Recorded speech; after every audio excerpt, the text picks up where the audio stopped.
Yes, good morning, good morning, good morning. So, I shouldn't be having to talk about this, but Vivek Goswami, he gets stuck across and kind of winning on him, kind of aggressive with them.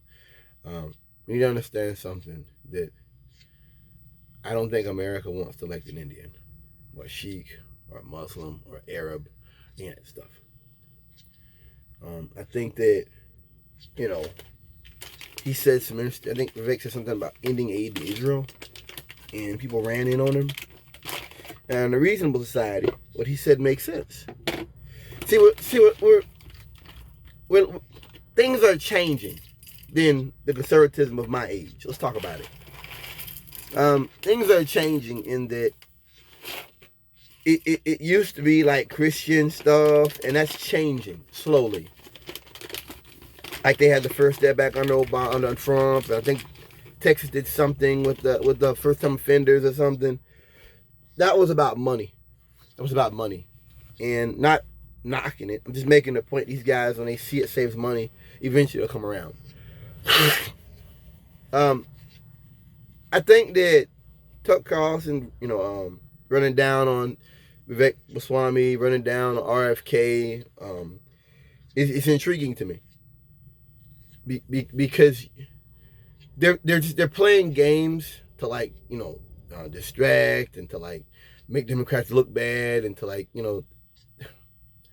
they want to look as though they're actually being alternate. If that makes sense. They want to make it look like there's okay, we have our own opinions and we're free speech and but when it comes down to it, they're not. Vivek Goswami is the next generation of the far right, and we have to look at what all these people are. I know RFK is a Democrat or he's an independent now, or whatever. He was pro-abortion, all this kind of stuff, whatever. Okay, this is the post-Trump moment, or we're going into it. If you're wondering, this is the post-Trump moment.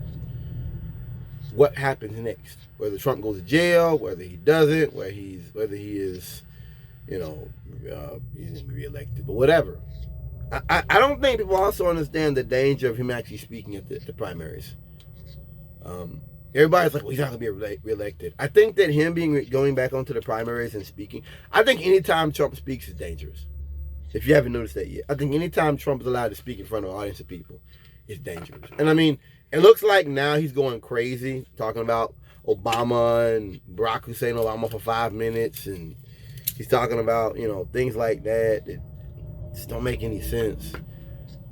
I think that I just think it's the post-Trump moment, or we're going into it. See, it's like Ebola. The Ebola we had in 2008 or 2009 or something like that.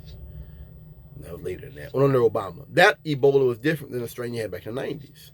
That's what the Republican Party is. They are evolving, or they're trying to evolve. And, for me, I know it's about racism, so I know ain't no Indian getting elected.